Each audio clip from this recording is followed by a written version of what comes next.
Don't you hate getting killed by obscure secondary characters?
For today's lesson, we will be continuing our training on proper suit handling techniques.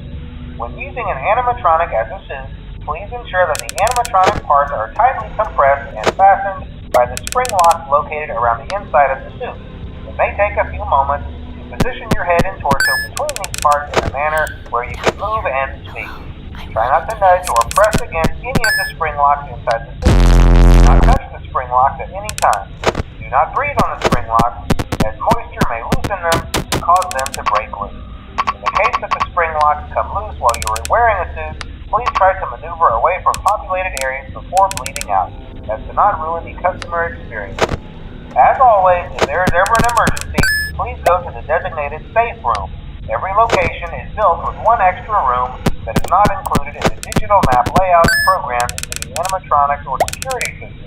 This room is hidden to customers, invisible to animatronics, and is always off camera. As always, remember to smile. You are the face of Freddy Fazbear's Pizza.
Great.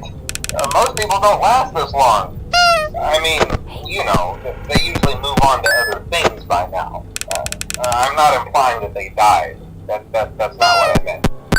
Anyway, I better not take up too much of your time. Things are getting real tonight. Hey, listen, I had an idea. If you happen to get caught and want to avoid getting stuffed into a Freddy suit, try playing dead. You know, go limp. Then there's a chance that maybe they'll think that you're an empty costume instead. Then again, if they think you're an empty costume, they might try to stuff a metal suit.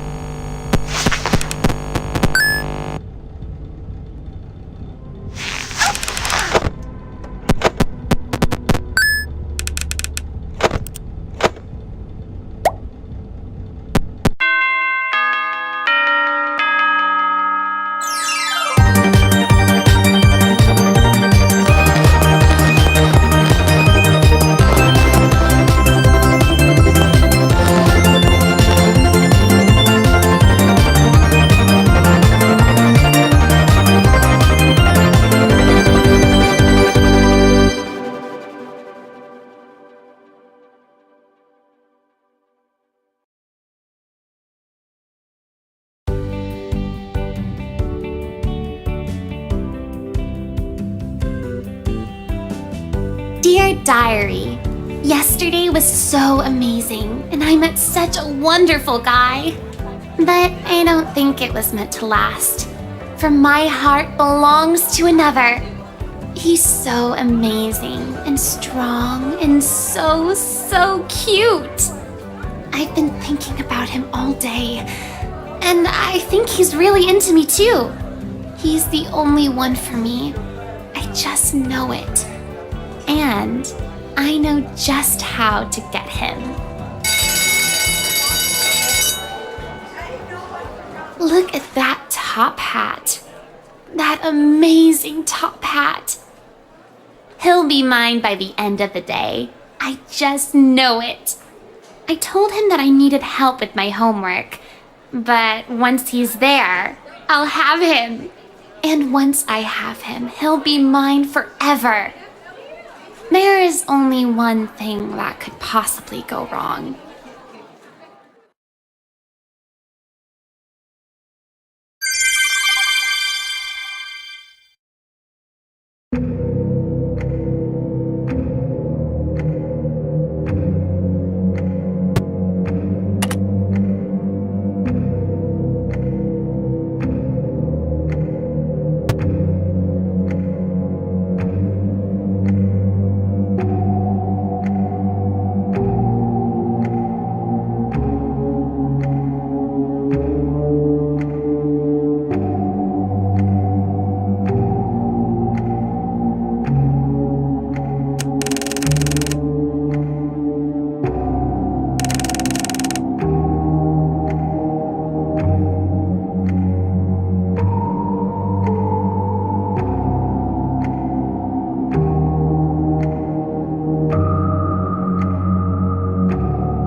Well, it seems that your journey has ended.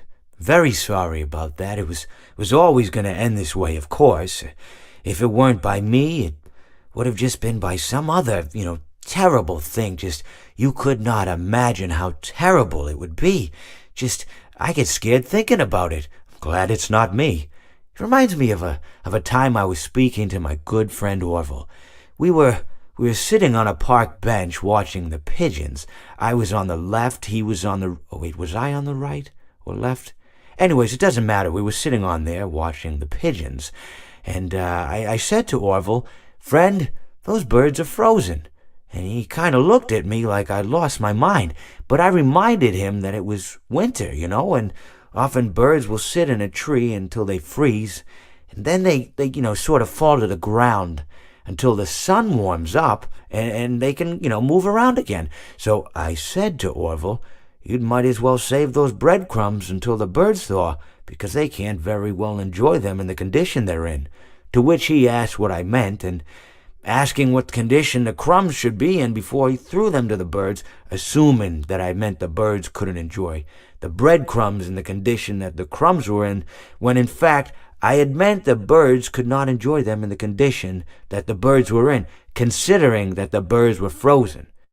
So he took a moment and then threw his last handful onto the ground. I said to him, "Orville, why did you throw the breadcrumbs to the birds when I just told you they're frozen?" To which he responded, "The breadcrumbs are not frozen." Again, misunderstanding my words. I didn't mean to say that the breadcrumbs were frozen when I said I told you they're frozen. I'd been referring to the birds. In hindsight, what I should have said was, and this would make perfect sense, "Why did you throw the breadcrumbs to the birds when the birds are frozen?" He misunderstood upon my correction, stating that he didn't know what else to do with the breadcrumbs, and that perhaps, when the birds thawed, they'd still be able to eat the crumbs. So I said to Orville, and this is what I said to him, I said, "Orville, the birds may be dead."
It seems that you have met your end.